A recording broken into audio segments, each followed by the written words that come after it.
You know, that range is so bad. I couldn't cook on that at all. It's not.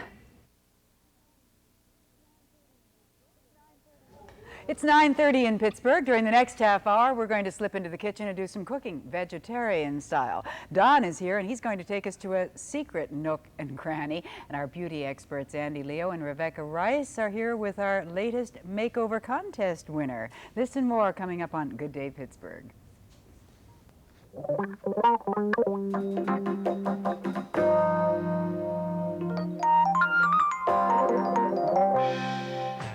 Good morning. Welcome to Good Day Pittsburgh with Eleanor Shana White and Tom Peterson with news.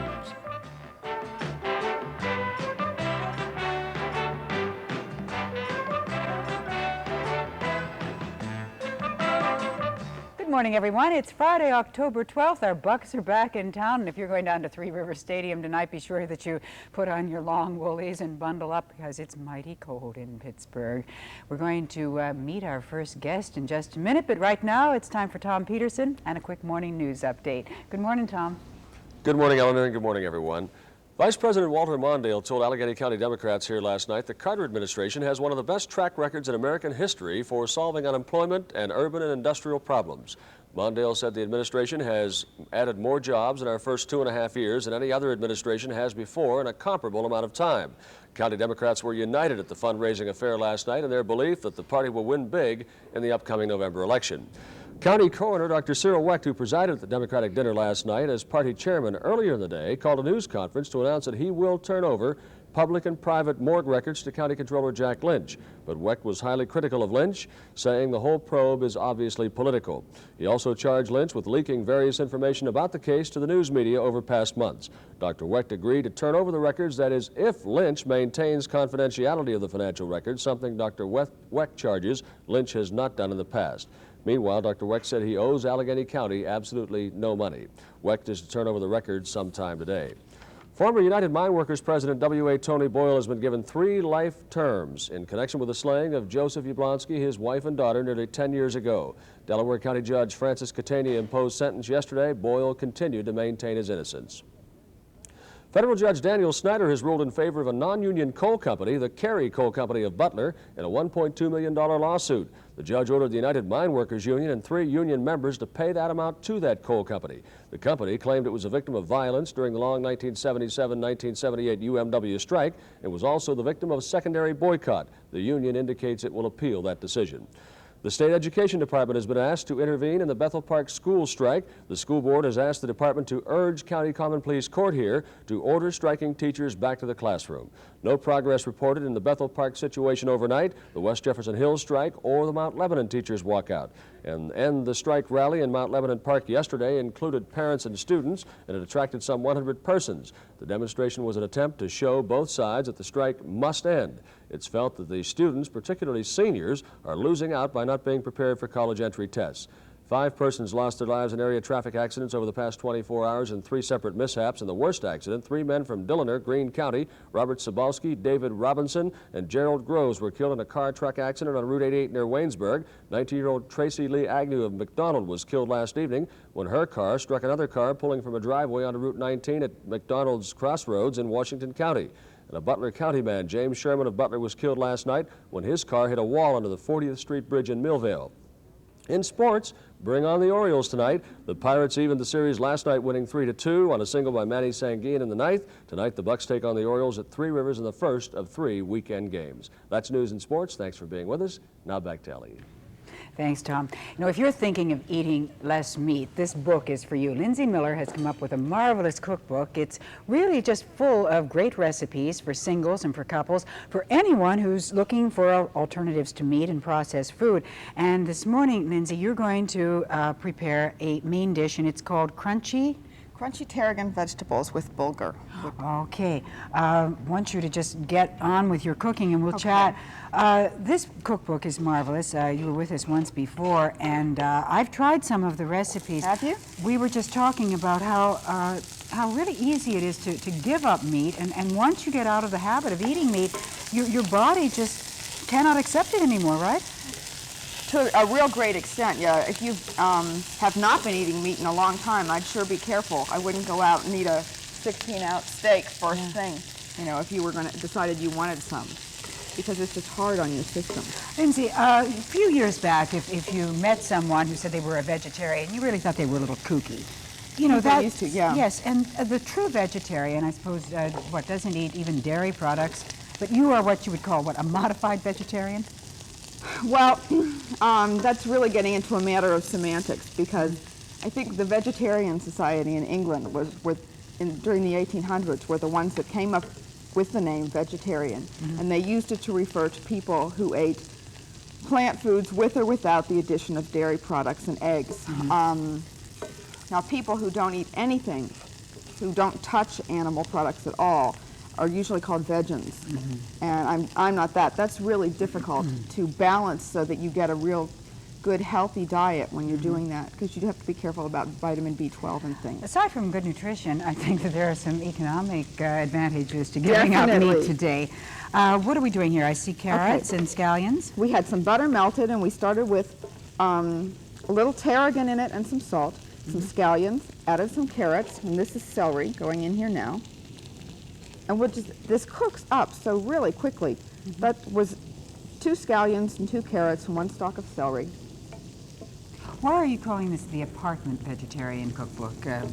Well, I designed it for couples or one person, people who are living in smaller living units, or people who are living in larger units, but they and maybe one other person were the only vegetarians. And frankly, every cookbook that I had huge, big recipes, and I would eat leftovers for weeks and weeks and weeks. Serves 12. Right, 25, whatever.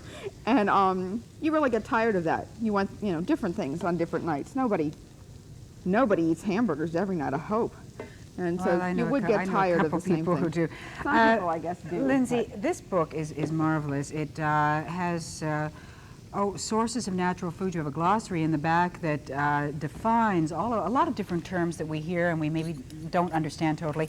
And it's marvelous also for the new cook, because you have been very kind in the front. You have even given a whole list of the utensils that one has to have, because the most frustrating thing if you're in the kitchen is to reach for something and you don't have the right utensil. That's true. It takes twice as long. Oh, no, what are we putting in here? This is Bulgur Wheat, which is cracked wheat. And this is a grain that's used a lot in the Middle East, and Americans don't use it that often. It's really, although I have seen a lot of recipes for it in different magazines in the last year or so, so it is becoming more popular. And I've never tasted that. It's a wonderful Does nutty grain. Taste like rice? I mean, it has the consistency of rice. It does to an extent. No, I guess it's a little sweeter, you might say. It definitely tastes like whole wheat bread. Where do you buy bulgur? At natural food stores, health food stores, or there are different natural food sources. You can also get it in gourmet cooking shops, because there are a lot of Middle Eastern things. I don't know if you've ever had tabbouleh in a Middle Eastern restaurant. That's made If I with have, bulgur. I didn't know what I was And it's having, wonderful. obviously.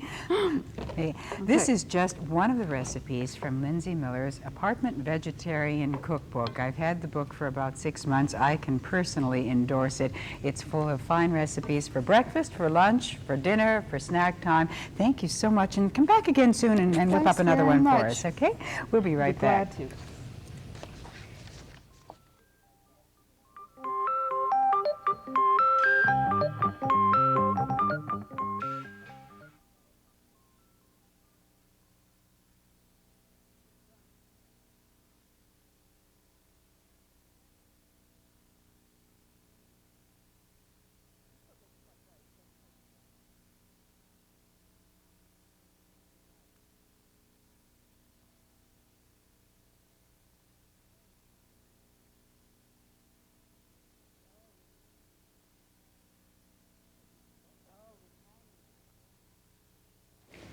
Oh, remind me, we are going into... I do need the monitor so we can see the slide. Camera 3, stand by.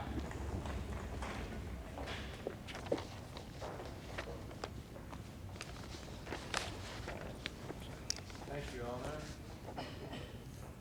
Stand by.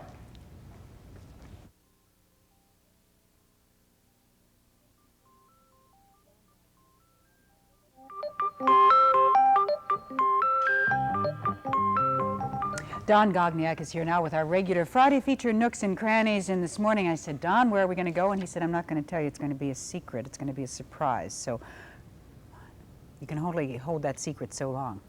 Well, it's not that it's such a secret place. I think what's going to be surprising is when I tell people eventually where this is, they're going to be absolutely surprised that this is the place. We'll play not 20 questions, 3 questions. How far is it from the Golden Triangle? It's 3 miles from the Golden Triangle, within the city limits, certainly almost in the heart of the city when you look at a map of the city of Pittsburgh.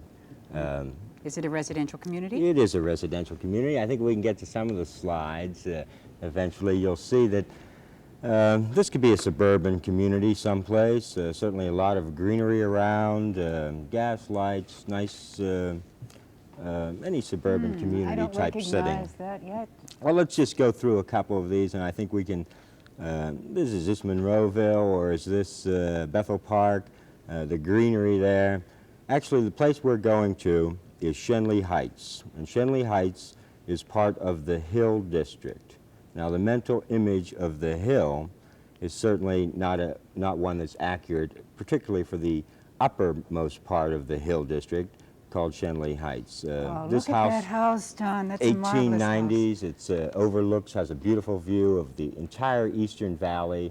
This one also is on a street called Iowa Street. These are fine old mansions built around the turn of the century. So typical of Pittsburgh architecture, isn't it? In some places, yes.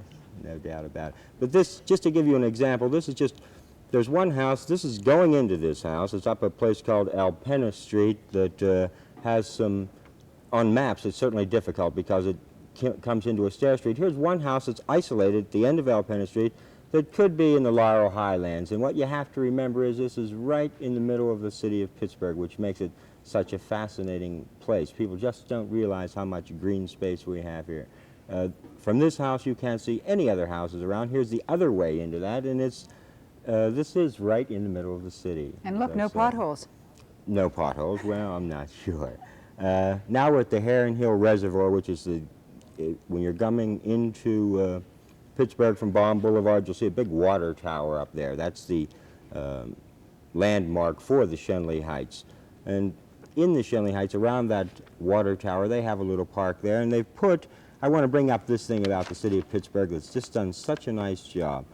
As of last year, there were 78 parklets around the city. Now what they've done is they've taken little pieces of land that kids used to play in or weren't used that much, and they've changed them into places that are certainly enjoyable for little kids. This particular parklet is one of the nicer ones in the city of Pittsburgh, one of the more expensive ones, with a lot of gym things around. But they've just done such a fine job in finding these little places where children would like to play and putting just enough in there to make them enjoyable spaces. 78 of them in total. I certainly want to salute Parks and Recreation for just a fine job on that. This man, Mr. Joe Johnson, who works with the Parks and Recreation at this particular place, I asked him what trouble was there at all, and he said in the last 2 years there's been 2 broken windows, and one of them was there before he came. He said the kids are just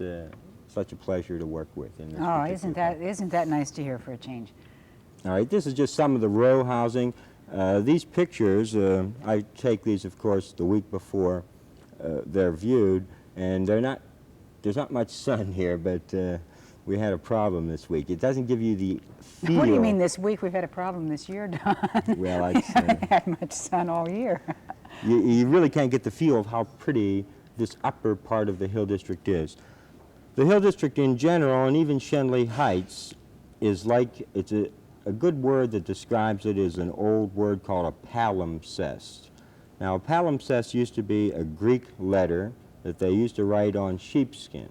And when they were done writing the letter, they just scrape the ink off and write another letter. Well, that's just about the way the Hill District is in a lot of ways. There's remnants of what was there before.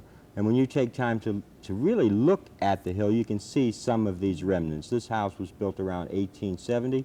It's still in very nice condition. It's been restored. It's right at the top of the hill. This is Madison Avenue School. It was built in 1890. From a distance, it's a fine old building, but as one gets closer to the entrance, you'll see that there's a small zoo carved in the archways of this portal here. I think the next picture will zoom into it. You don't get hand-carved limestone like that anymore, and I think the next picture even zooms closer in to see how they've carved these gargoyles, in this particular case holding up the columns are these series of monkeys. When you're into an area, I just want to throw some tips if people want to walk around in an area. This is a World War I monument of who fought in World War I. And if you look at the patterns of names in this monument, you can see that this was at one time an older Jewish area. After World War I, it was vacated a good deal by the Jewish community for Squirrel Hill. We're looking at a cemetery in the middle of the Hill District called Minersville German Lutheran Cemetery. These are the original settlers in this area. And it's just fascinating if you just go into these areas. I don't know how you find these nooks and crannies, but each week you call our attention to a new and interesting place. And I think this is a good time again to remind our viewers, if you know of a nook or a cranny, a little hidden part of our city, or we'll even go a little beyond the city, just call us here at Good Day Pittsburgh, and we'll get Don on it right away.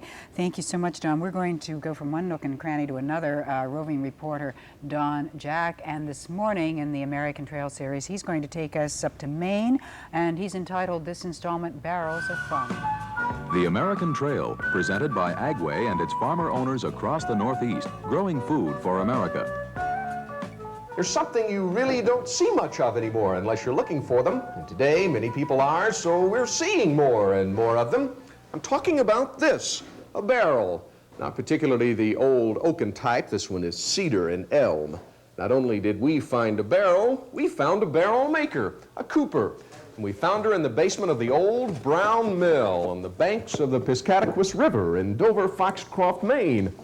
Her name is Sue Bly. Hello, Sue Bly. Hi.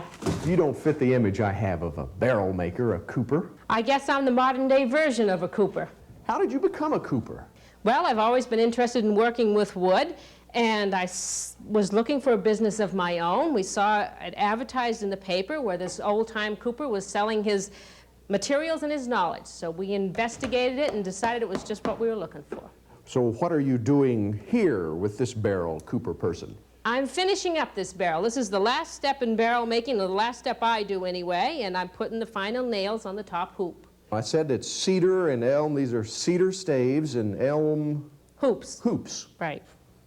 And then you have what? Pine ends on the barrel. Pine heads. They call them heads officially. Even though there might be the bottom, they call them the heads. So. Where do you start before here? Well, the first step is to saw out your head. And I start with 2 pine boards and measure them up and saw out the head with my bandsaw over there. And then from there you select your hoops, measure your first hoop, and place it on the head down in my form down here. Fit the staves around it, and from there you tighten it up with a winch, put your top hoop on. I turn it over, tighten up the bottom hoop, then I put the head in it, nail it in, and basically you're finished except for measuring your other 2 hoops and putting them on. Do you only make barrels that look like this?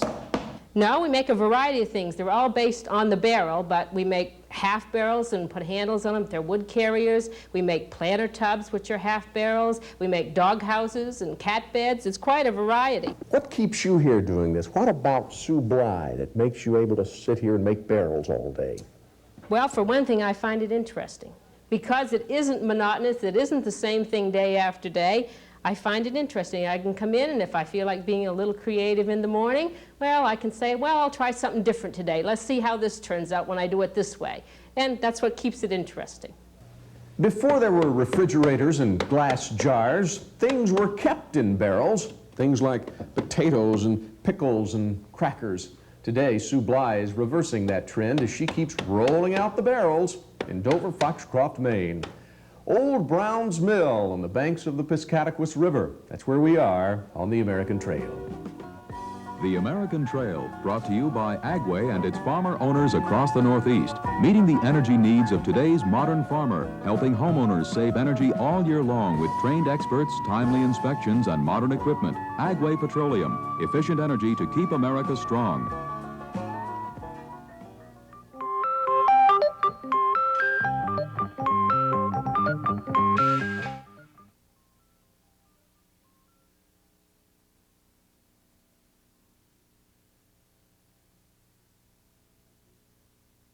My son and my husband was watching.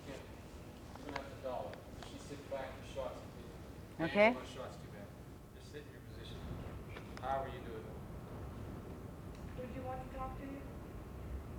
Okay. Can we have a mic level for you, ma'am?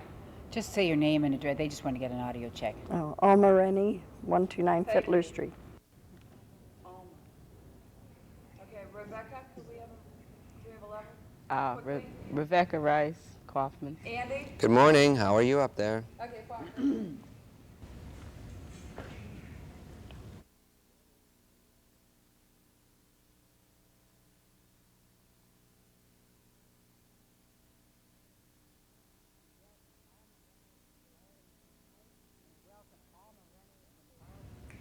I want to welcome Alma Rinne from Arlington Heights. She is our latest Good Day Pittsburgh Makeover Contest winner.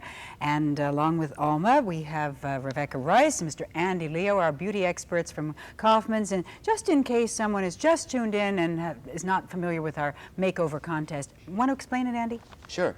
What we did is we asked the viewers to send in cards.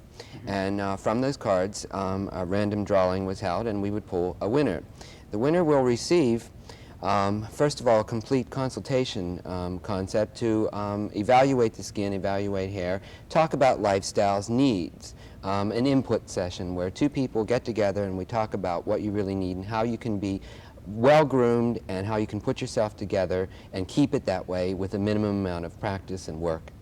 And after that part, then we go to work, and we actually do it. We do the hair, we do the skin, we do the makeup, and also Adrian Arpel book, makeover book, to keep that that look going.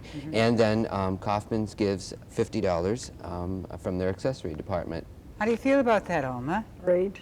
All right, we've once again delivered to you and Rebecca an absolutely beautiful woman. Now, what are you going to do to enhance Alma's beauty? We're going to give her a facial, a luxurious European hour facial, and then we're going to probably shape her eyebrows a little bit and do the paraffin treatment on her that we iron, warm paraffin wax all over her face. It feels fantastic. Do you think you died and went to heaven? I hope so. And then we will design a look for her, makeup. And we'll teach you how to do it in 10 minutes or 5 minutes if you would like that type of look. And your skin will just look radiant and glowing. I hope so. Looking forward to it. Oh, you'll enjoy every minute of it. have you ever been so pampered in your whole life? Never. All right, and then after that, we turn Alma back over to Mr. Andy Leo, and you work on the hair, right? Right. What we'll be doing is, first of all, we're going to talk about convenience. Alma needs something that is convenient. We had a small discussion already, and so we're going to talk about that and how she can have her hair looking great with a minimum amount of care. We'll be designing a style, cutting possibly, and talking about color and what the past history of her hair is and what the future looks like for it. It's really a constructive criticism session, and I think we could all benefit from this. I doubt if there's a woman alive who is totally happy with the way she looks. Also, I think we have a distorted view of ourselves. Now, from working with women all the time, don't you agree that women really don't see themselves as they really are? Absolutely. The biggest problem that we find with all of ourselves, and this is not just women, it's men also, is that we have a pre-designed idea of what we had looked like. And then we hesitate to advance ourselves as we mature in life. That's the biggest problem. And too often we get hung up on a fashion that we really liked, and we hold on to it, and then as our skin tones change, as our hair texture changes, as our body changes, we still imagine that this fashion is the best for us. Obviously, if a thing is fashion, it is designed to change constantly. Either that or we come up with a role model and we decide, oh, gee, because Jane Fonda looks great in that hairstyle, I come in and say, I want that hairstyle just like Jane Fonda. And you have trouble with people like that, don't you? You say, wait a minute, but you don't look like Jane Fonda. Exactly. And it's all the way down. It starts with the top and works down into fashions. It's the same thing. And it really is important. And we hope through our makeover program we show that this can be done, number one, simply, and number two, it can be a lot of fun.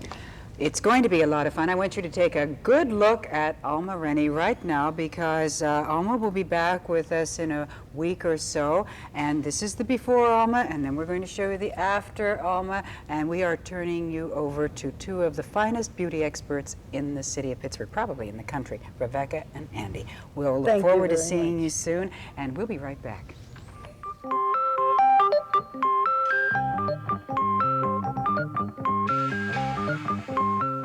The weather forecast for Pittsburgh and vicinity: windy with showers likely today, a high in the middle 50s. Mostly cloudy and windy with a chance of showers and snow flurries tonight and again on Saturday. Low tonight in the upper 30s, high Saturday in the upper 40s.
Ready now for your horoscope for this October 12th, 1979?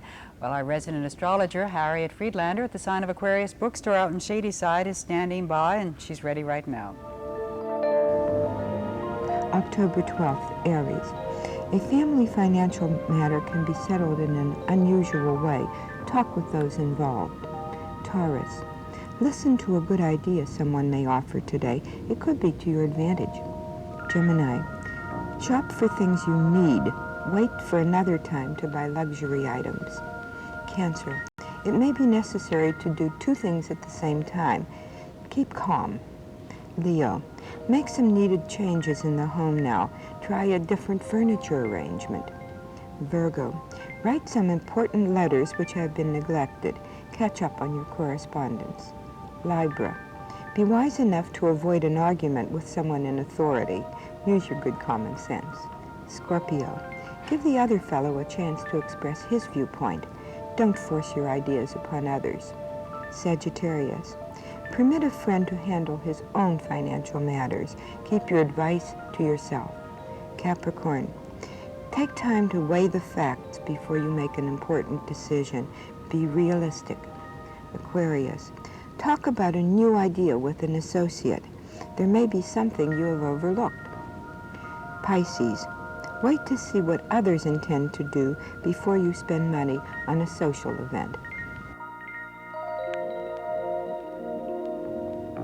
The eyes of the nation will be on Pittsburgh this weekend as the World Series moves back to Three Rivers Stadium. So let's welcome all of our out-of-town guests and show everybody what a great city we have and how happy we are to have visitors. Monday, well, let's hope by Monday we have the Bucks as World Series champs and we have a pennant flying. Monday morning on Good Day Pittsburgh. Hope you'll join us, especially if you're interested in sewing your own clothes, because we're going to have an expert stop by who's going to have some time-saving sewing tips. Also, the subject of sexual harassment on the job. Now, this is a very serious problem for a lot of women in today's workforce, and we're going to be discussing sexual harassment. This and more coming up Monday, 9:30, right here on TV 53. Have a nice weekend.